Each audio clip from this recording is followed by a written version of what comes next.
선조 36년 한양에서 4번에 걸쳐 잔인하게 살해당한 여인들의 시신들이 발견되었습니다. 그런데 이 여성들의 온몸이 상처투성이었고요. 그리고 사타구니 밑에, 그러니까 여기 허벅지 밑에 불이 지져 있어 막 살점이 떨어져 나가 있기도 했고요. 아주 끔찍하게 죽어 있었어요. 당시에 포도대장 변양걸이 이 사건 해결에 착수를 했는데요. 도저히 답이 안 나오는 거예요.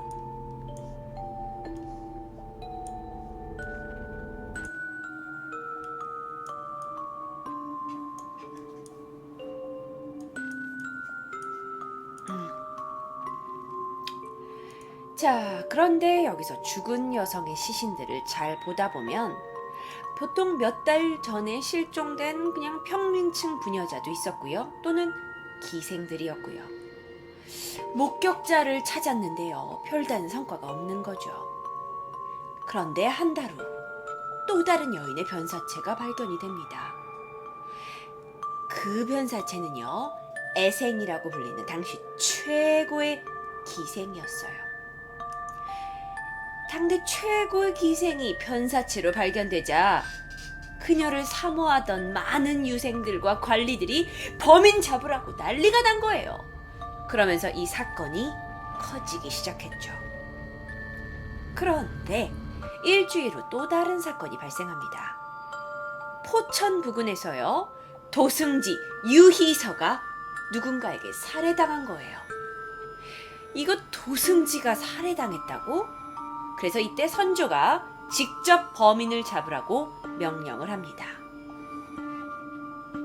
그런데 앞에 그 부녀자들하고 기생이 변사체로 발견된 거하고 이 도승지 유희서가 죽은 거하고 무슨 관련이라고 갑자기 얘기하시는 거예요?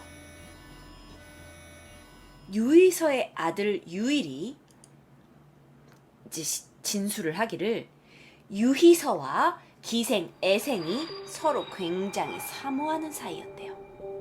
그래서 기생 애생이 비참하게 살해를 당하자 유희서가 완전 화가 나가지고 미친 듯이 범인을 찾고 있었던 중이라고 아들 유일이 증언을 했기 때문이죠. 자, 그때 이 변양걸, 이제 그때 당시 포도청에서 일하고 있던 그 변양걸이 이 모든 사건들이 연관관계가 있다고 생각을 하고 조사에 착수합니다. 조사 결과 유희서를 죽인 것으로 생각되는 용의자 4명을 찾아냈어요. 그리고 그들을 체포를 했죠. 오케이. 마지막 사건 유희서 사건으로부터 용의자를 찾아서 거슬러 올라가면 이 사건은 거의 다 좁혀진 거야 라고 생각을 했는데, 다음날 포도청 안에 잡혀있던 용의자 중 2명, 김덕윤과 설수가 누군가에게 칼에 찔려서 죽은 채로 발견이 됩니다. 자, 포도청에 분명히 잡혀 있었는데 용의자 중 2명이 죽어버려요. 자, 그럼 내부에 뭔가 일이 있다는 거잖아요. 그래서 이 일로 포도청의 관리자들이 줄줄이 잡혀 들어가고 신문은 당하고 파직도 당합니다. 그런데 이때 변양걸도 굉장히 위험했어요. 하지만 그가 여기서 파직당해버리면 이 사건 자체는 더 이상 조사가 진행이 안 되죠. 그래서 파직은 미뤄집니다. 변양걸은 무슨 일이 있더라도 이거 범인 잡아야 되는 거예요. 이거 범인 안 잡으면 자기는 완전 돈 받고 용의자 죽여버린 사람이 된 거예요.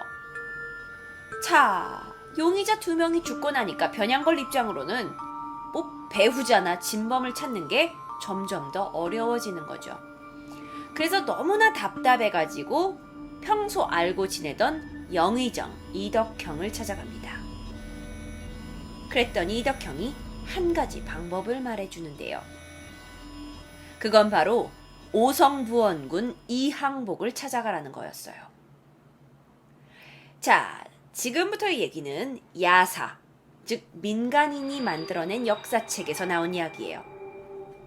이항복은 선천적으로 귀신과 이야기할 수 있을 정도로 그 영적 능력이 좀 강했다고 해요. 타고난 거지. 그런데 자기는 사대부야, 양반이야. 그런데 귀신을 본다고 소문이 나면 이상하잖아요. 그래서 이항복의 이 실제 신비한 능력에 대해서는 실제로는 잘 알려지지 않았다고 해요. 하지만 변양걸은 당시에 마음이 급했어요. 어쨌든 간에 범인을 찾지 않으면 자기가 파직되게 생겼으니까요. 그래서 변양걸과 유이서의 아들 유일, 이 두 사람이 손을 잡고 반신반의하면서 혹시나 하는 마음에 이항복을 찾아간 거죠. 그러면서 자초지종을 얘기하면서 제발 한 번만 도와달라고. 그랬더니 이항복이 말없이 앉아있더니 갑자기 손가락에 명주실을 묶는 거야. 그리고 그 실을 붓에다가 묶어둡니다. 그리고 종이를 펴요. 마치 분신사바라도 하는 것처럼요. 그리고 그는 조용한 방에서 집중합니다. 그러던 순간 붓이 움직이기 시작하는 거예요. 그리고 종이에 무언가 적으려는 것처럼 붓칠이 빨라집니다. 옆에 있던 변양걸이 너무 놀랐죠. 하지만 그도 무의식적으로 말을 걸게 돼요. 지금 여기 누가 있는 건가요? 그랬더니 거기에 붓이 이렇게 씁니다. 경승. 경승은 죽은 유의성의 호였어요. 물론 믿지 않았지만 유의성의 호를 여기서 이렇게 대니까 이 사람들이 반신반의하면서 또다시 묻죠. 대감을 죽인 범인이 도대체 누굽니까? 그랬더니 붓이 세차게 흔들리면서 거칠게 글을 적어내려 갑니다. 임해군.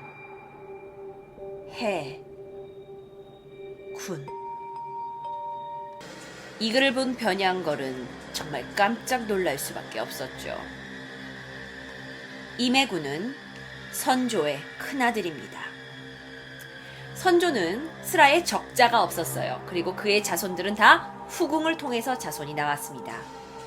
자, 그 중에 유명한 게 광해군이에요. 그런데 임해군은 광해군과 더불어서 공빈 김씨의 소생입니다. 광해군 형이란 얘기예요. 임해군은요, 임진왜란 때 왜군의 포로가 됐어요. 그래서 굉장히 많은 고생을 했는데 이 때문인지 모르겠지만 약간의 성격 장애가 있었던 것으로 알려져 있어요. 그래서 아무래도 왜군한테 잡혀도 왔고 선조가 남달리 애정을 쏟았죠. 아니, 자기 아들이 외놈한테 잡혀갔다 왔는데 얼마나 아빠로서 마음이 아팠겠어요. 그랬는데 임해군은 학문을 좋아하지 않았어요. 그리고 나서 자신의 신분을 이용해서 각종 이상한 짓들을 저질렀죠. 부녀자를 겁탈하기도 했고요. 궁녀들 또는 하인들을 죽이기도 했고요. 숱한 비행을 저질렀던 거예요. 그는 장자였어요. 적자는 아니지만 선조의 장자임에도 불구하고 세자에는 책봉이 되지 못했던 인물이죠. 게다가 임해군은 약간 변태적인 성욕을 가지고 있었다고 하는데요. 궁녀에게 상처를 내고 그걸 보는 걸 즐거워하는 약간 가학을 즐기는? 게다가 자기가 궁에 들어온 죄인들의 고문을 직접 할 정도로 뭔가 남의 고통을 즐기는 인물이었어요. 자, 그렇지만 그는 귀족 중에서도 왕족입니다. 이걸 정말 왕족이 저지른 사건이라고 하면 수산 쉽지 않아요. 하지만 변양걸은 멈추지 않았고 변양건과 유일은 임해군의 주위를 탐문수색하기 시작했죠. 그 결과 임해군의 하인들이 한 여인의 시신을 매장하는 현장을 잡게 돼요. 그런데 이 하녀가 온몸이 찢겨져 있었고요. 불로 몸이 지져진 채 죽어 있었던 거예요. 변양걸은 하인들을 심문했어요. 그랬더니 임해군이 하녀를 고문해서 죽이고 시체를 파묻으려 했다라는 진술을 하녀들한테 받아낸 거죠. 자, 근데 이건 진술만 받아낸다고 해결이 되는 게 아니야. 아주 일이 복잡해지겠죠. 하지만 변양걸은요, 이렇게라도 범인을 밝혀내지 않으면 자기의 목숨이 지금 달려있는 사건이에요. 그래서 변양걸이 공식적으로 이 임해군을 별로 좋아하지 않는 조정의 사람들을 으쌰으쌰 해서 이 사건의 결과를 발표합니다. 그랬더니 많은 대신들이 이 임해군 이게 미쳤다고, 임해군 이거 죽여야 된다고, 민심 잡아야 된다고, 임해군이 범인이라고 하지 않냐고. 그랬으나 우리의 선조는 대신들의 말을 믿지 않았어요. 믿지 않고 싶었던 것도 이해합니다. 거짓말을 이야기한다면서 자신한테 임해군을 죽이라고 얘기했던 그 상소를 보냈던 모든 대신들을 귀양 보내거나 파직시킵니다. 게다가 선조는 포도총한테 다시 조사하라는 명령을 내리고 그 결과 포도대장 변양걸은 신문을 당하게 됩니다. 유의서의 아들 유일도 의금부에 끌려가게 되고 고문을 당하게 되죠. 결국 유일은 제가 임해군을 모함하려고 했습니다 라고 거짓 자백까지 하고 말았어요. 유일한테 임해군을 모함했다는 죄목으로 선조가 사형을 내렸지만 신하들이 한 번만 봐주자고 해서 목숨은 건질 수 있었대요.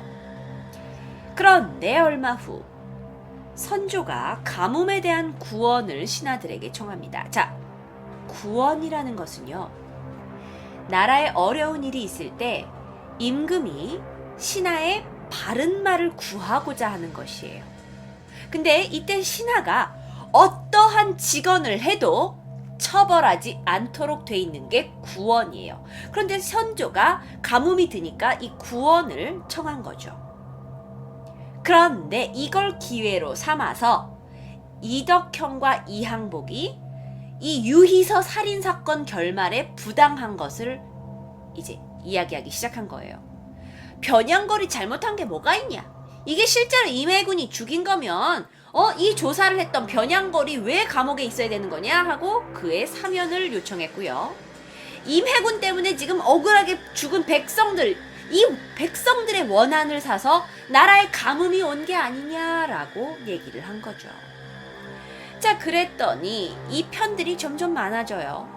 이덕형과 이항복의 편을 들어주면서 나도 사실 그때 임해군의 잘못인 게 맞는데 나도 그때 당신한테 직언을 하지 못했다, 선조한테 직언을 하지 못했다라고 하면서 나도 파직을 받아야 되는 것이냐 하면서 막 다들 이제 직언을 하기 시작하는 거지. 왜냐면 선조가 어떻게 할 수가 없는 상황이니까.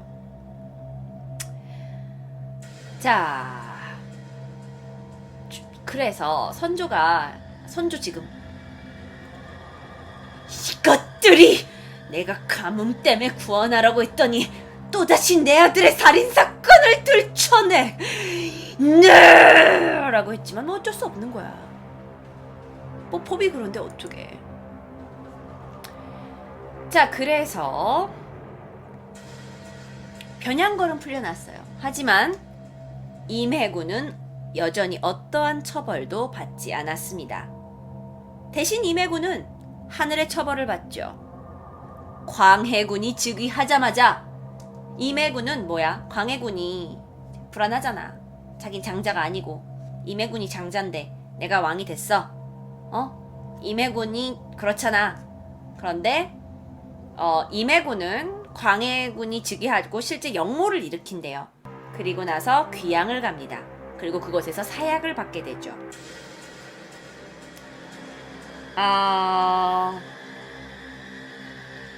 참 이 사건을 보면서 임해군이 저지른 게 맞는 거예요. 왕의 아들이 변사체가 발견되고 최고의 기생을 죽이고 최고의 기생과 연정을 품었던 또 다른 도승지를 죽인 거예요. 하지만 당시에는 예를 들어서 이제 높은 층에 있는 사람들이 평민층의 부녀자를 강간이라는 표현 제가 강간하거나 죽이는 일이 그렇게 그렇게 드문 일은 아니었다 그래요. 자주 있었던 일이야. 왜냐면 난 신분이 높으니까. 그리고 벌건 대낮에 자기 말 안 듣는 하인을 죽이는 것도 너무나 흔했던 일인 거예요. 그러기 때문에 이 사건은 광해군의 아들이 선조의 아들이야. 아들이 저지른 정말 미친 사이코 같은 살인 사건이지만 그는 아무런 처벌도 받지 않았죠. 답답해.